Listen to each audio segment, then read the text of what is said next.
यहाँ से चले जाओ। तुमने सुना नहीं? जाओ। बड़े शरारती हैं ये बच्चे।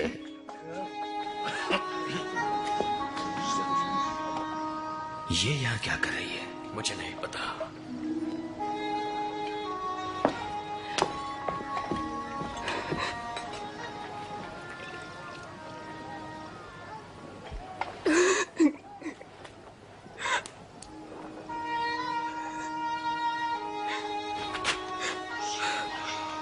ये कर क्या रही है?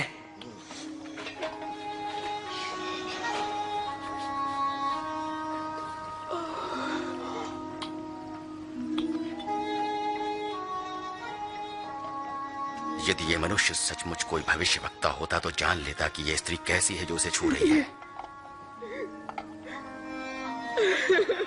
वो जानता कि वो कैसा पापमय जीवन जी रही है। मैं जानता हूं कि ये स्त्री कौन है शिमोन। मैं तुम्हें एक बात बताता हूं। किसी महाजन के 2 कर्जदार थे। एक पर 500 और दूसरे पर 50 रुपए का कर्ज था। दोनों ही कर्ज चुकाने की स्थिति में नहीं थे। उसने दोनों का कर्ज माफ कर दिया। उससे अधिक प्रेम कौन करेगा? मेरे ख्याल से जिसका अधिक कर्ज माफ हुआ। तुमने ठीक कहा। इस स्त्री को देखो। मैं तुम्हारे घर आया, तुमने मुझे पैर धोने के लिए पानी भी नहीं दिया, पर इसने आंसुओं से मेरे पैर धोकर अपने बालों से पोंछा। तुमने चुंबन से मेरा अभिनंदन नहीं किया, पर जब से मैं आया हूं तब से इसने मेरे पांव चूमना न छोड़ा। तुमने मेरे सिर पर तेल नहीं मला, पर इसने मेरे पांव पर इत्र उड़ेला है। मैं तुमसे कहता हूं कि इस स्त्री का अत्यधिक प्रेम सिद्ध करता है कि इसके पाप जो बहुत थे क्षमा हुए, पर जिसे थोड़ी क्षमा मिली वो थोड़ा ही प्रेम करेगा।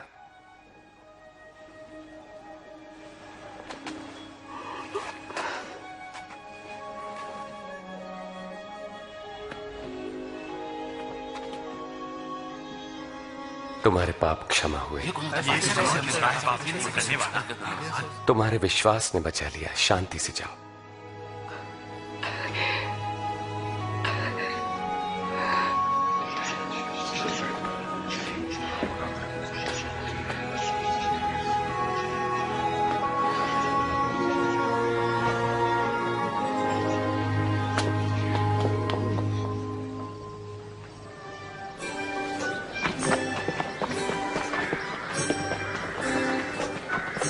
प्रभु यीशु जगह जगह परमेश्वर के राज्य का शुभ संदेश देने लगे। उनके साथ थे 12 शिष्य और दुष्ट आत्माओं से मुक्त की गई कुछ स्त्रियां। मरियम जो मगदलीनी कहलाती थी, योअन्ना जिसका पति खोजा हेरोदेस के दरबार में भंडारी था, और सुसन्ना।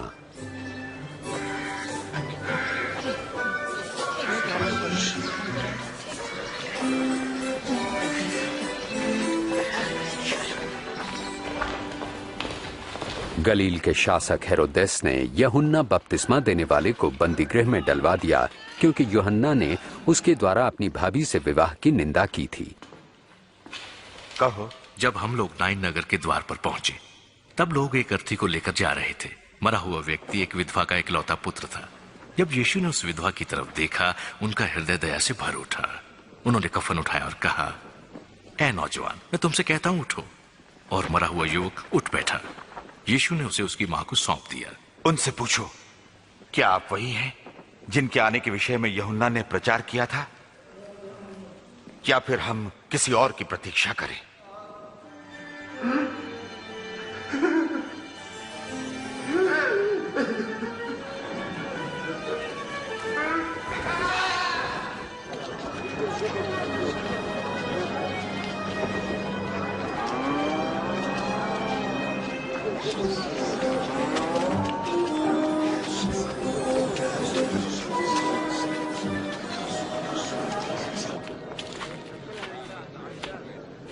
गुरुजी,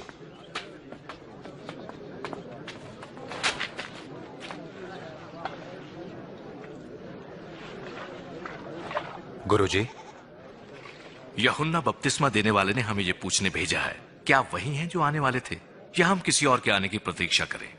जो कुछ तुमने देखा और सुना जाकर यूहन्ना से कहो। अंधे देख सकते हैं, लंगड़े चल सकते हैं। धन्य है वे लोग जो मुझ पर संदेह नहीं करते।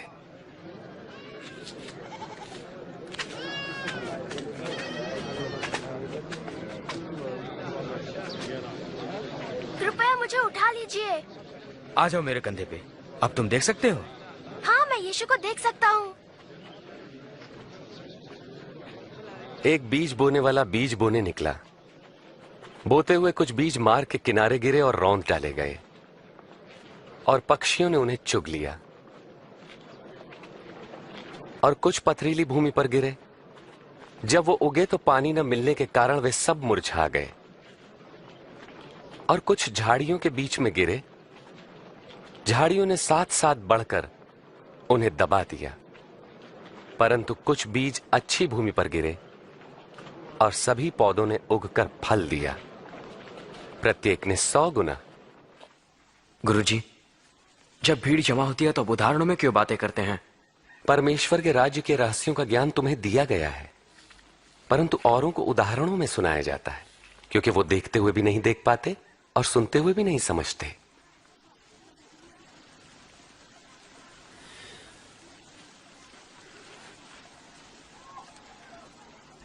इस उदाहरण का अर्थ यह है,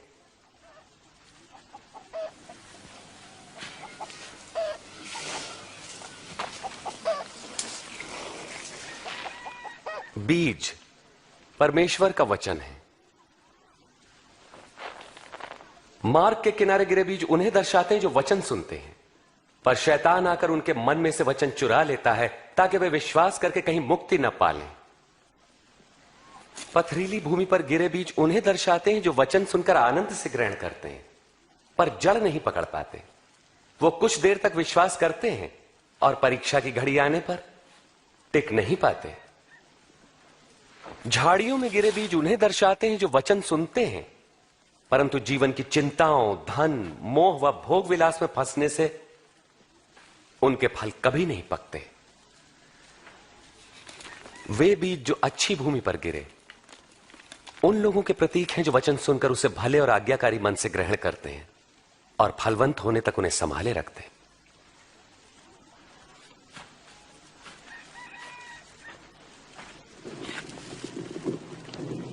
दिया जलाकर कोई बर्तन से नहीं ढांकता और ना ही खाट के नीचे रखता है, बल्कि उसे दीवार पर रखता है ताकि भीतर आने वालों को उससे प्रकाश मिले। जो कुछ छिपा है वो बाहर लाया जाएगा और जो ढका है उसे ढूंढकर प्रकाश में लाया जाएगा। इसलिए सचेत रहो कि तुम कैसे सुनते हो, क्योंकि जिसके पास है उसे और दिया जाएगा और जिसके पास नहीं है उससे वो भी ले लिया जाएगा जो उसके पास है। गुरुजी, आपकी माता और भाई वहां बाहर खड़े हैं, आपसे मिलना चाहते हैं। मेरी मां और मेरे भाई वे हैं जो परमेश्वर का वचन सुनते और मानते हैं।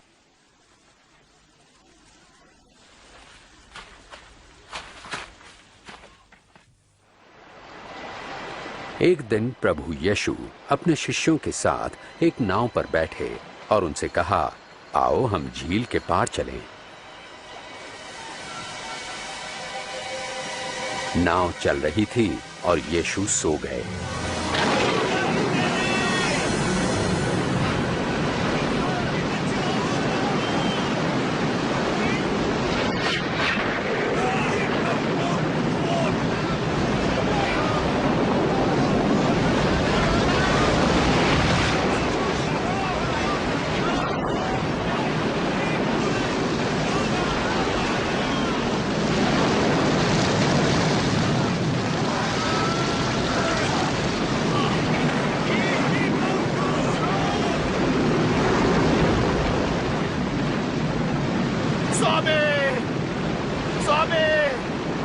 प्रभु यीशु, हम नाश हुए जाते हैं, हमें लहरें घेर रही हैं, हम डूब जाएंगे, हमें बचाइए।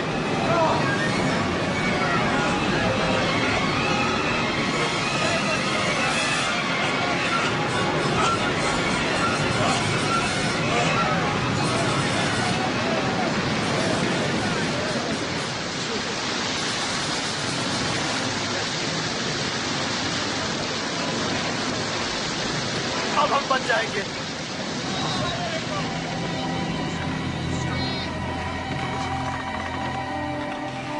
कहां गया तुम्हारा विश्वास?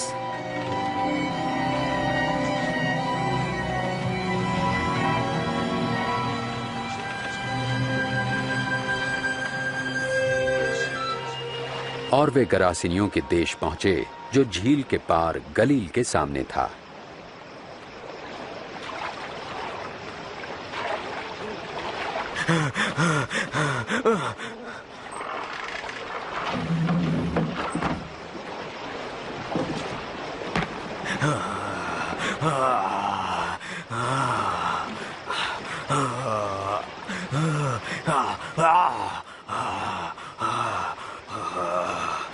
यीशु, परम प्रधान परमेश्वर के पुत्र, आप मुझसे क्या चाहते हैं? मैं आपसे विनती करता हूँ, मुझे दंड ना दे। क्या नाम है तुम्हारा?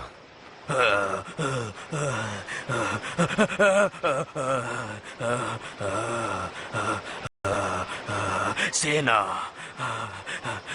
प्रभु विनती करते हैं, हमें नरक कुंड में ना भेजें, पर सुअरों के उस झुंड में भेज दें।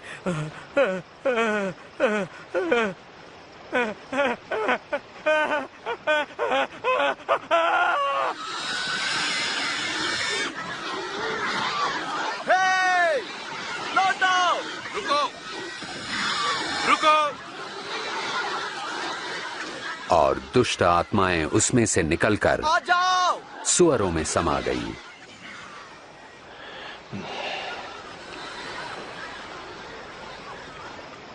यहां से चला जा।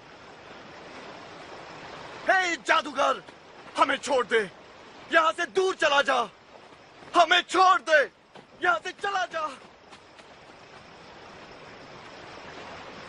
आप जहां जाएंगे मैं भी साथ चलूंगा। मुझे अपने साथ आने दें। घर लौट जाओ। परमेश्वर ने जो किया है वो बताओ।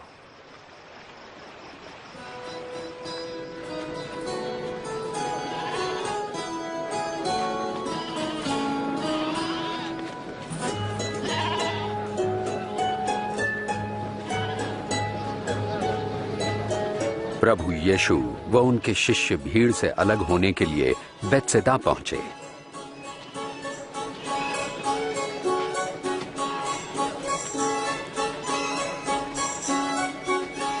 पर भीड़ को इसका पता चल गया तो वो प्रभु के पीछे हो ली।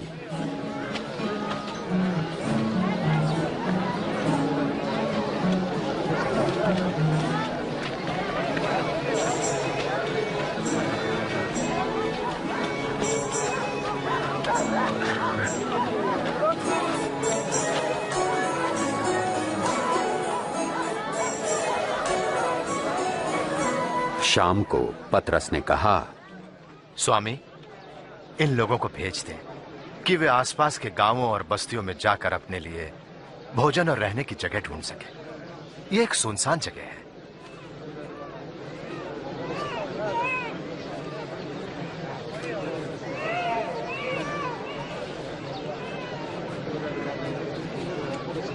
तुम स्वयं इनके भोजन का प्रबंध करो। लेकिन हमारे पास केवल 5 रोटियां और 2 मछलियां ही हैं।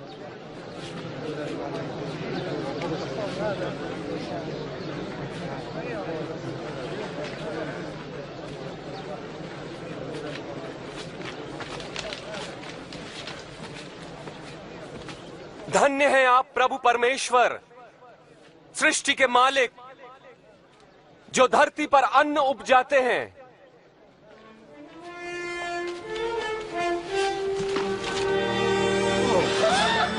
ये तो चमत्कार है। विश्वास नहीं होता।